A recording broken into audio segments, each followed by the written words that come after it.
I thought that before we cooked that we would talk about knives since, other than your hands, your knives are actually your most important tool. You partner with them more than any other tool in your kitchen. And I feel bad for people who go to these stores, kitchen shops, department stores, and there's so many knives to choose from, and it's really easy to buy something because they're pretty or because your neighbor has it. I don't want you to do that. The choice of knife you make needs to be personal. It has to do with you and your knife, so you need to hold it. You need to ask the person working there, can I hold this knife? And you want it to feel comfortable in your hand. You don't want it to be overly heavy and clumsy, not top heavy. You want it to be nice and comfortable. And the perfect recipe for a blade, it needs to have two things. Carbon steel, which keeps it sharp, so you have to have enough of that so you don't have to keep sharpening your knife, and also stainless steel, so that after your knife blades have been exposed to all sorts of ingredients and corrosives like salts and acidics, that they stay looking great. So there's a couple of questions you need to ask the person who's doing the selling at your store.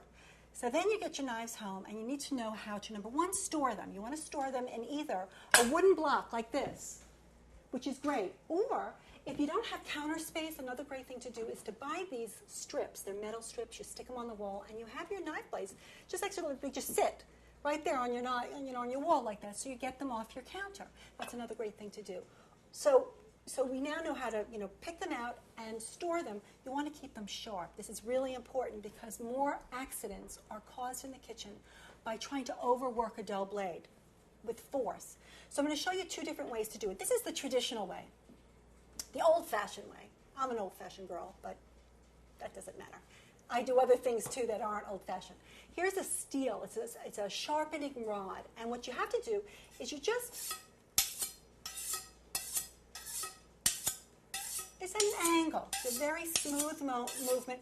Very important. Do not do this over your cutting board, which I see chefs do. I see all sorts of people do that over the food.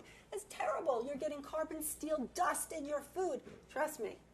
You get enough metal in your diet by eating that tuna fish sandwich several times a week. Now, there's another way to sharpen your blade, which is a newfangled way. You actually didn't have this many years ago. It's a pull the blade through type, which I actually really like.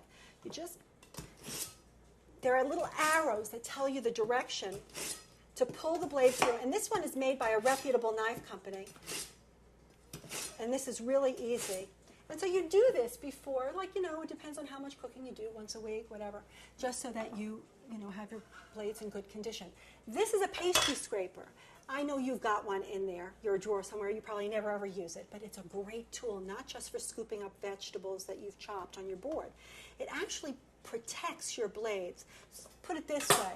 When you chop stuff, you want to use this as opposed to using this.